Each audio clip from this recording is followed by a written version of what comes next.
عاوزة خطيبي يبطل سجاير، اعمل ايه؟ مفيش حاجة في ايدك تعمليها تخليه هو يبطل سجاير. السجاير دي من الحاجات اللي هو العادات المضرة الشخصية اللي من اختياره هو، وبالتالي علشان يبطلها محتاج هو اللي يقرر يبطلها مش انت. مش هينفع. مش هينفع عشان خاطري، مش هينفع بزعل وقمص وايا كان اللي انت هتعمليه مش هيجيب نتيجة غير ان هو هيزود من الضغط في علاقتكم، وهيعمل مشاكل اكبر ما بينكم، وهتلاقي ان المشاكل دي بتطفح في تلاكيك وحاجات تانية بقى. هتتلاقي هنا انا ببطل سجاير عشانك وانت مش عارف بتبطلي ايه وايه وايه وايه علشان. فهتبقى العلاقه اصلا مش مناسبه يعني في كل الاحوال يعني.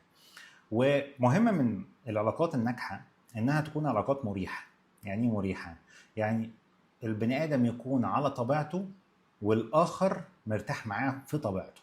وطبيعته دي مش معناها ان هي كامله، ومش معناها ان هي مريحه طول الوقت، مش معناها ان هي احسن طبيعه في الدنيا، ان هو ما بيعملش اي حاجات غلطات او كل الكلام ده. انما رغم كل الكلام ده، رغم انه يبقى في عادات مضره، رغم ان هو يكون في اوقات بيغلط، الموضوع مشترك ما بينكم انتوا الاثنين، الا ان انتوا مرتاحين مع بعض. فهنا العلاقه ممكن تبقى ناجحه. وبالتالي كون انه في يعني زي حاجه زي المسمار كده بالنسبه لك مضايقاكي، وانت مركزه عليها قوي وعامله لك مشكله وهس هس، ده في الاغلب هيعمل مشاكل كتير قوي ما بينكم في العلاقه. ما اعتقدش ان العلاقه تكون علاقه من العلاقات الناجحه او السعيده، يعني ممكن تبقى علاقه عاديه متوسطه يعني.